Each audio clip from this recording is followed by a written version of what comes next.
professora Cleane e vou lecionar a disciplina de História para o 5º ano do Colégio Emaús. Pessoal, nesta aula nós vamos fazer uma revisão do conteúdo que já estudamos.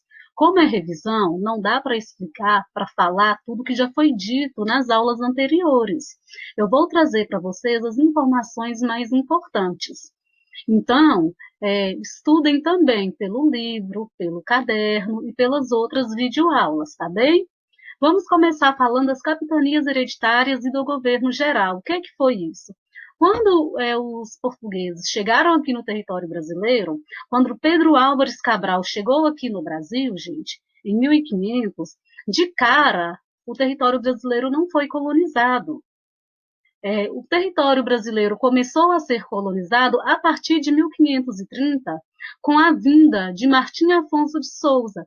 Martim Afonso de Souza veio em uma expedição e trouxe com ele vários homens, ferramentas, animais e plantas para colonizar, para produzir aqui nesse território. Nesse período, a coroa portuguesa estava com dificuldades econômicas, com poucos recursos financeiros. E como que ela ia fazer para conseguir administrar e conseguir proteger todo esse território? O rei de Portugal, Dom João III, resolveu dividir o território em faixas de terra. E essas faixas de terras foram doadas aos capitães donatários, foram cedidas aos donatários. Quem que eram esses capitães donatários? Eram pessoas da confiança do rei, que tinham que cuidar dessas terras, proteger essas terras e produzir nessas terras.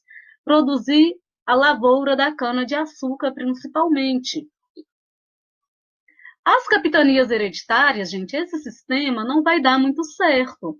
Por quê? Vai faltar recursos da metrópole para a colônia. As capitanias vão sofrer vários ataques, vão sofrer invasões.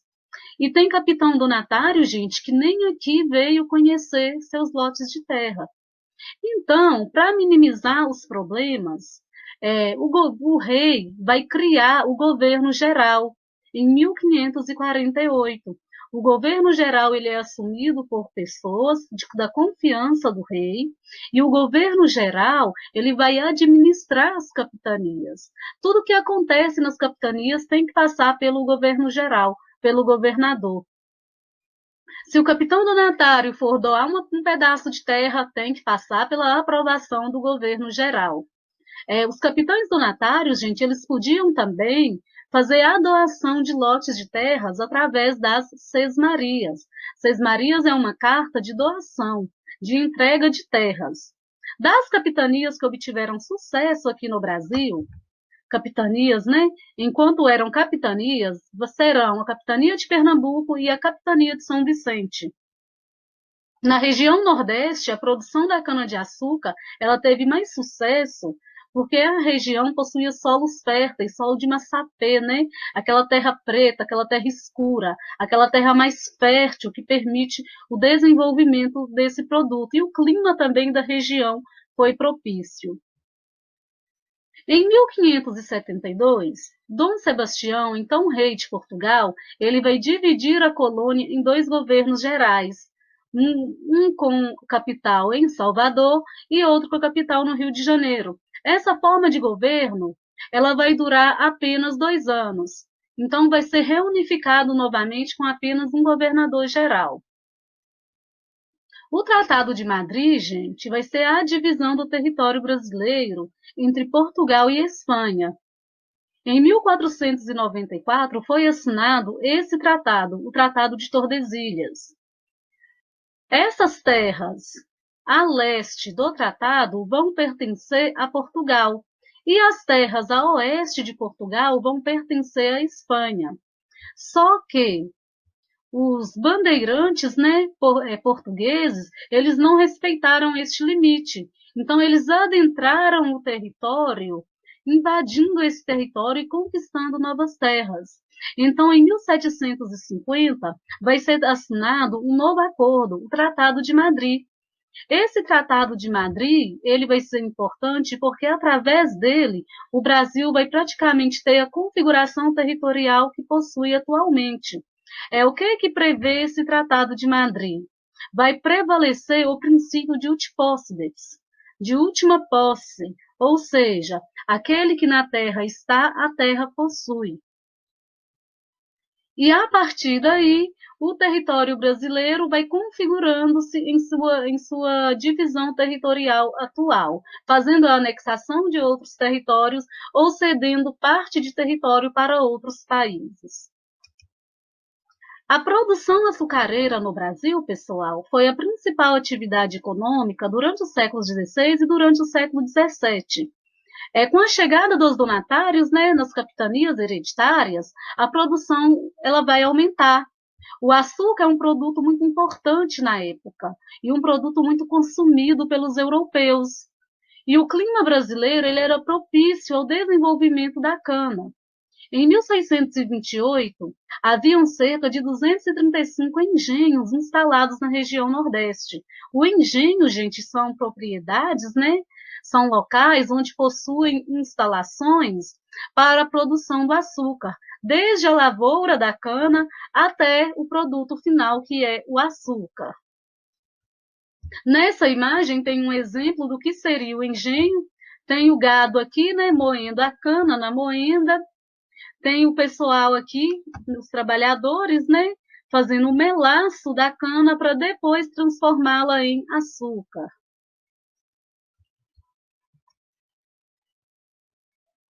A mão de obra, gente, utilizada, como nós vimos aqui, né, nesse engenho, a mão de obra utilizada na lavoura de cana-de-açúcar foi a mão de obra escrava, que foi uma mão de obra extremamente explorada. Os escravos, eles não tinham as mínimas condições de trabalho e trabalhavam cargas horárias exaustivas e sofriam castigos muito cruéis. Quando eles não obedeciam duramente, eles eram castigados duramente. Eles viviam nas senzalas, sem conforto e sem condições mínimas de higiene. Essa imagem aqui está representando uma senzala. A senzala, gente, ela não tinha sequer janelas. Quando tinha janelas, as janelas eram protegidas com grades, para que os escravos não pudessem fugir no período da noite. Eram locais úmidos, locais escuros, chão de terra, e as pessoas tinham que dormir no chão. Diante dessa situação, dessas péssimas condições de vida, eles vão lutar por sua liberdade e por melhores condições de vida. Eles vão fazer paralisação na produção de açúcar, eles vão atear fogo na lavoura e eles vão formar os quilombos. Os quilombos são locais, né, são propriedades que vão surgir como foco de resistência desses povos escravizados. Nos quilombos, as pessoas vão viver livres, elas vão plantar, vão colher e vão vender seus produtos. No estado de Alagoas, vai formar-se o Quilombo dos Palmares. Ele vai ser chefiado por Zumbi. Esse quilombo, gente, ele vai ser destruído em 1695, a mando do governo colonial. É um dos maiores quilombos que se tem notícia no Brasil. E o líder Zumbi, ele vai ser morto no dia 20 de novembro de 1695. Por isso que hoje, no dia 20 de novembro, comemora-se o Dia da Consciência Negra, em homenagem a Zumbi dos Palmares. A produção da cana, gente, e a extração do pau-brasil vão deixar drásticas consequências para o Brasil, e consequências negativas. Para se plantar cana-de-açúcar, para atender o mercado europeu, era preciso devastar grandes áreas, produzir cana em extensas áreas. E isso vai causar uma grande devastação para a Mata Atlântica. A extração do pau-brasil também, de forma exploratória, de forma predatória, vai causar muitas consequências ambientais negativas, destruindo este ambiente. A cana-de-açúcar, como eu falei para vocês, ela vai ser a principal atividade econômica durante os séculos XVI e século XVII. Este mapa está mostrando para a gente qual era a área que a Mata Atlântica cobria antes da grande devastação. É essa região escura, estão vendo? Observem que a Mata Atlântica ela cobria todo o estado de Santa Catarina e todo o estado do Rio de Janeiro. Atualmente, gente, restam cerca de 8% dessa mata. No início da colonização, a Mata Atlântica ocupava cerca de 15% do território brasileiro. Era distribuída por 17 estados. Estima-se que atualmente ocupe cerca de 8% do seu território original. Em 2006, foi aprovada a Lei da Mata Atlântica, que prevê uma série de mecanismos e procedimentos para preservar e proteger este ecossistema. A Mata Atlântica é a segunda maior floresta tropical da América do Sul. E, embora tenha sua preservação protegida por lei aqui no Brasil, ainda há desmatamento e sua flora e fauna seguem ameaçadas pela extinção madeireira, pela agricultura, pela pecuária, pelo extrativismo, dentre outros. O desmatamento dessa área, gente, a destruição dessa mata é extremamente prejudicial para o meio ambiente e para a sociedade.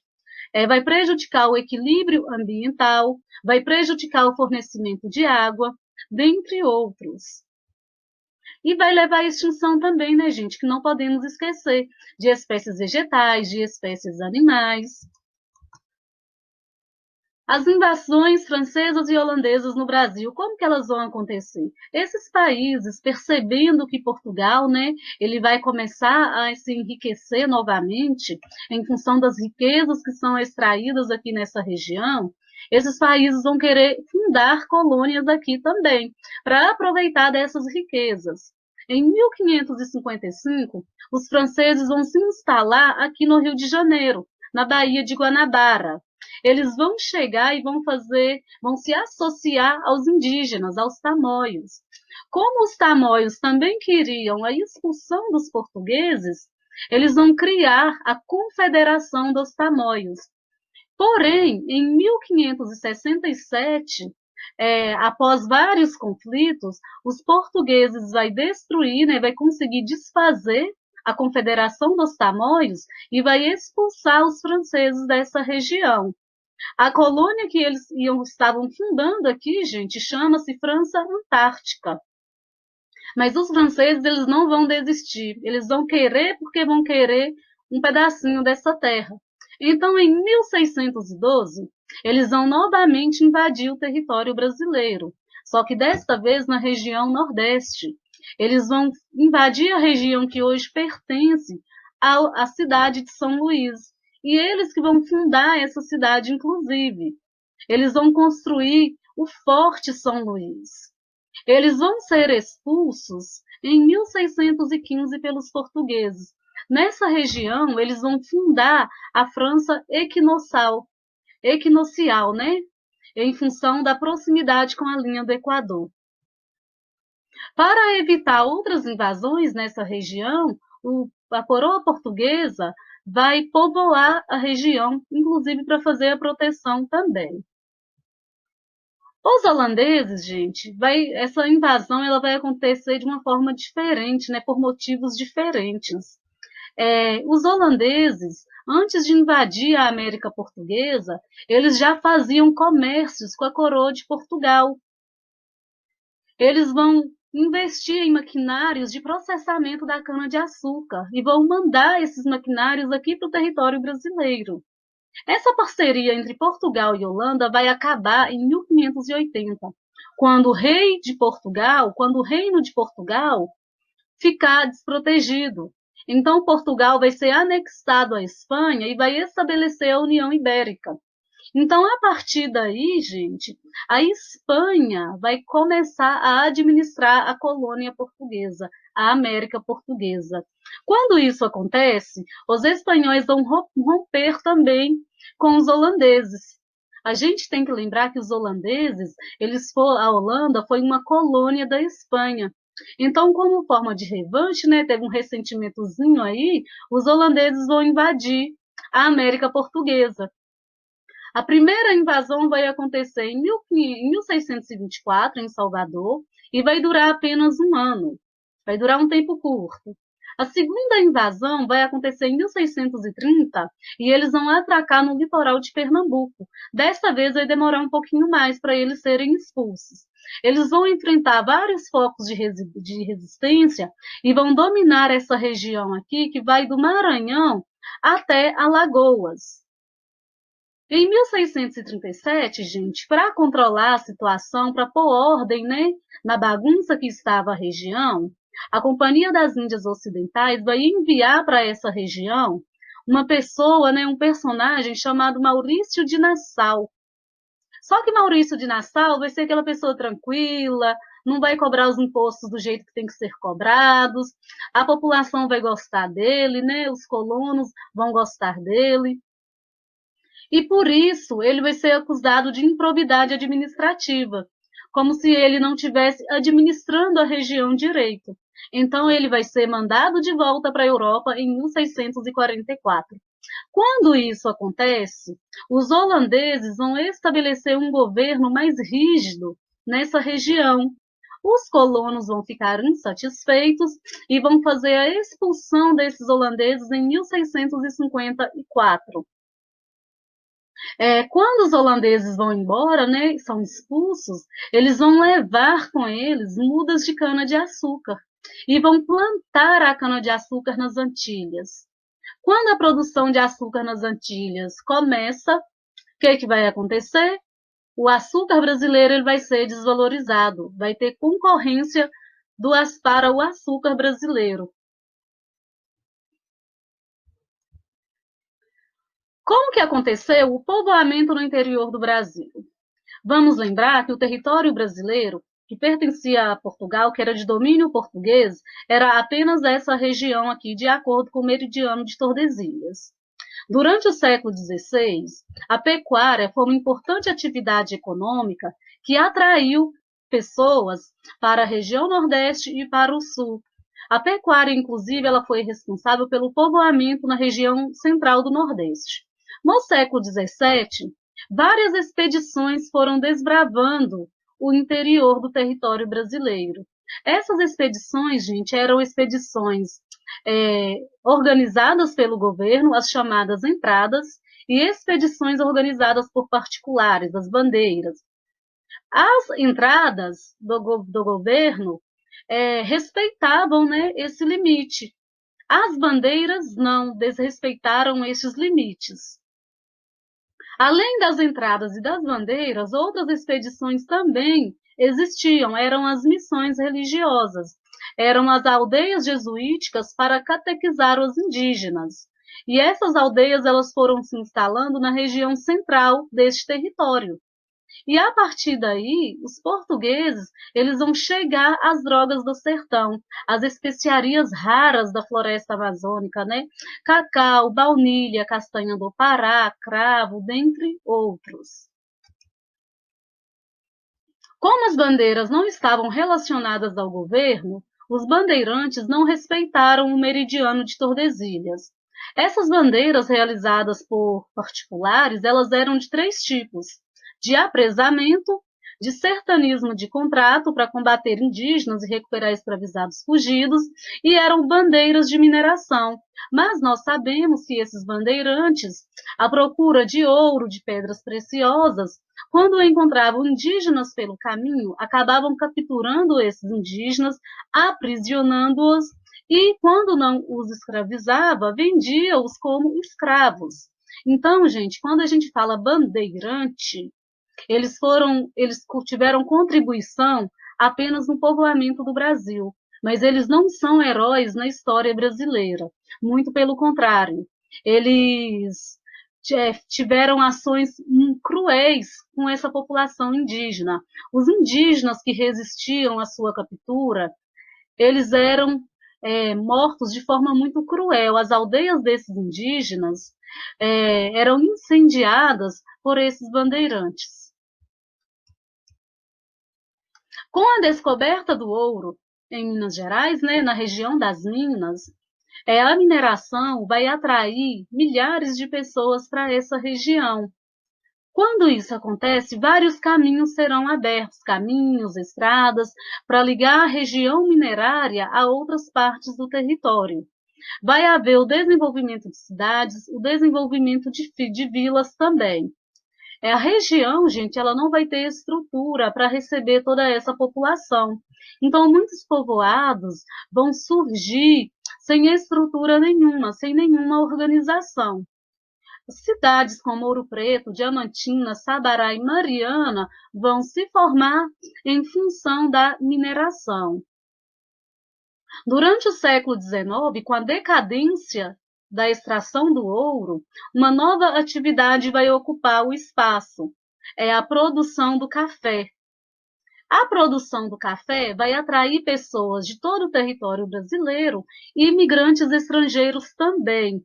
Essa produção do café também vai estar concentrada na região sudeste, em São Paulo e em Minas Gerais.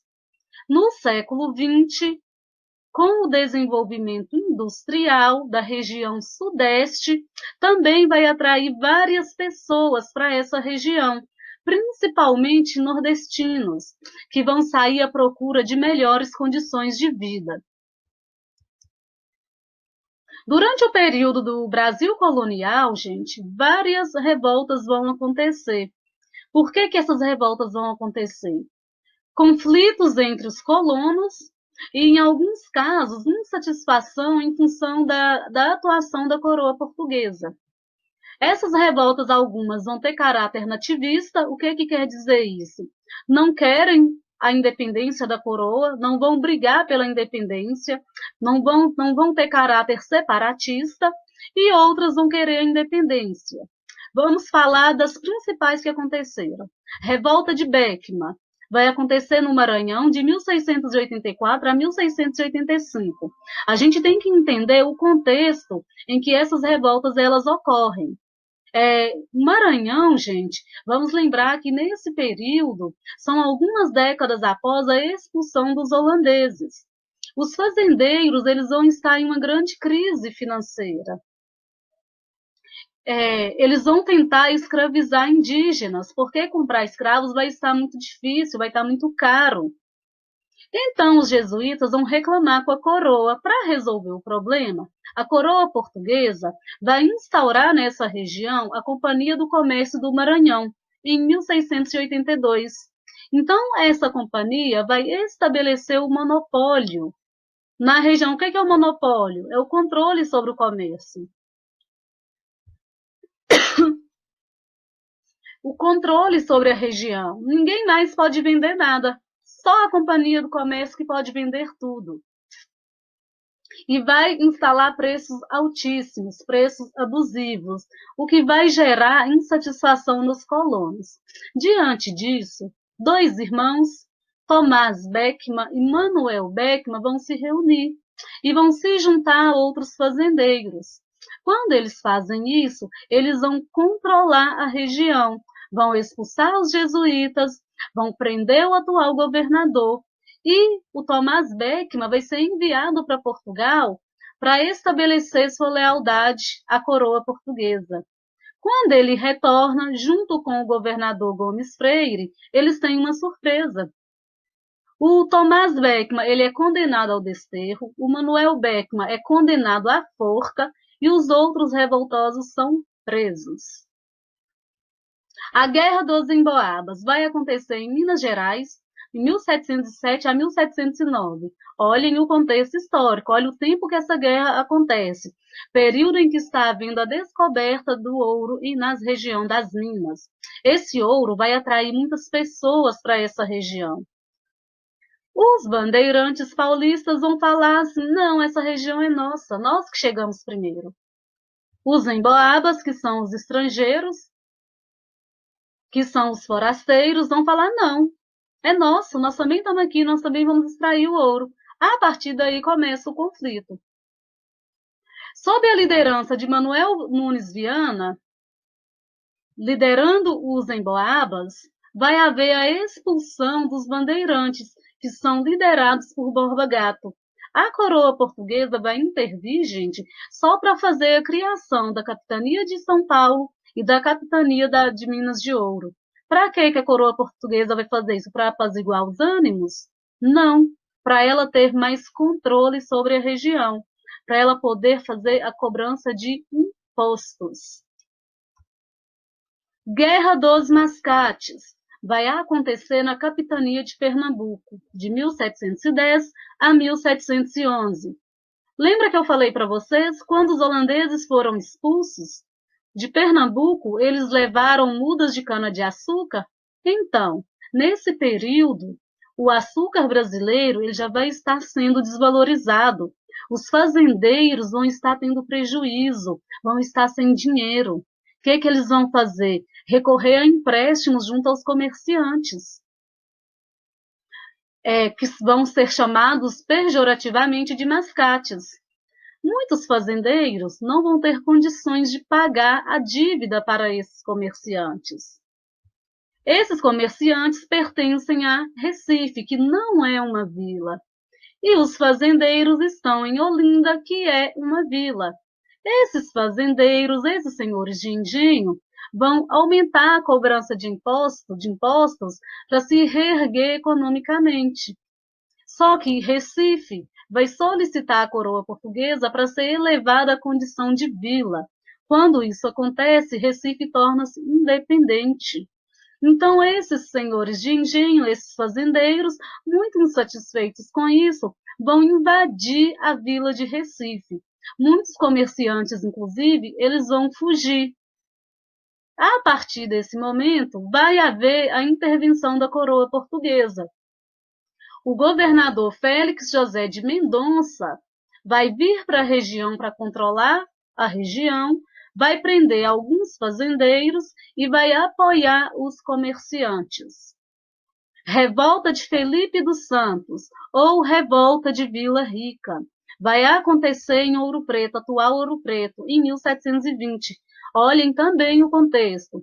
Época de extração minerária, o ouro estava em alta.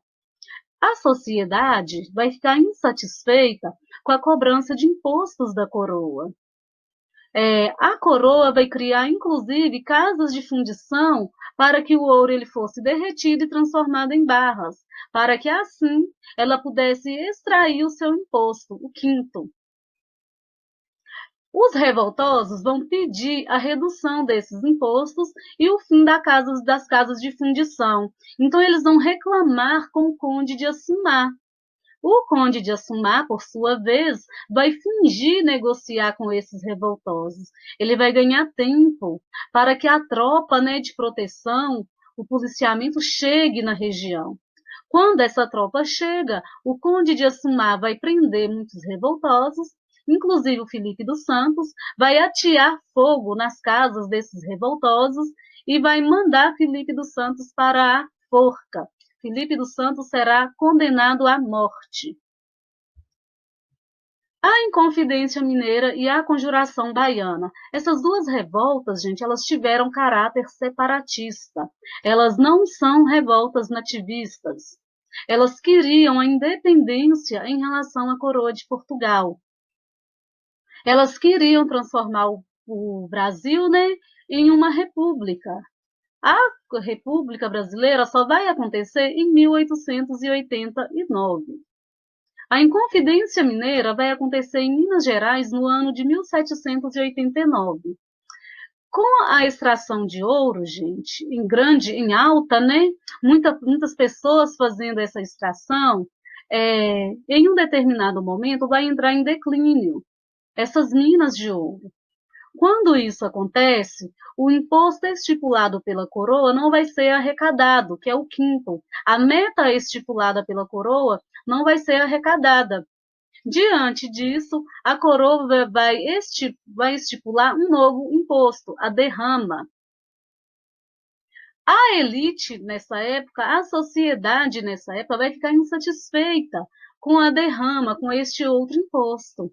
Então, eles vão se organizar, vão se unir e vão criar um movimento para desestimular, a cobrança da derrama. Eles vão brigar pela maior participação na vida política do país e pela redução na cobrança de impostos. Eles também vão vir com a ideia, vão ter o ideal da criação de manufaturas para diversificar a produção econômica. este plano, este movimento não vai dar muito certo. Por quê? Um dos membros deste plano vai denunciar para o Visconde de Barbacena o plano dos Inconfidentes. Todo este movimento, gente, vai ser chamado de Inconfidência Mineira.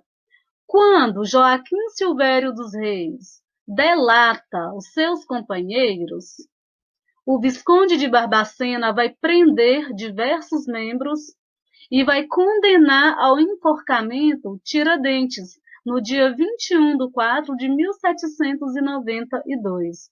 Então, a Inconfidência Mineira ela não vai ser colocada em prática, porque um dos membros vai destruir com os planos de seus companheiros. A Conjuração Baiana vai acontecer na Bahia em 1798. Vamos lembrar que neste período é quando a capital de Salvador é transferida para o Rio de Janeiro. Então, nesse período, vai haver forte crise econômica na Bahia.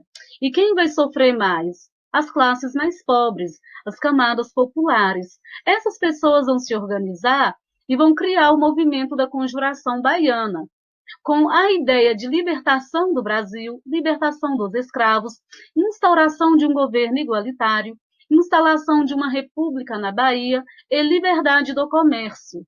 Só que o plano também não vai dar certo. Por quê? No dia em que dois membros vão divulgar a conjuração, pregando panfletos nas ruas, esses membros eles vão ser detidos pelas autoridades. Quando isso acontece, esses dois membros vão entregar os planos do movimento. Quando isso acontece, várias pessoas são presas e 4 dessas pessoas são condenadas à morte. Manuel Faustino, João de Deus do Nascimento, Luiz Gonzaga e Lucas Dantas. Então, assim, põe-se também na Conjuração Baiana. Finalizamos a nossa revisão.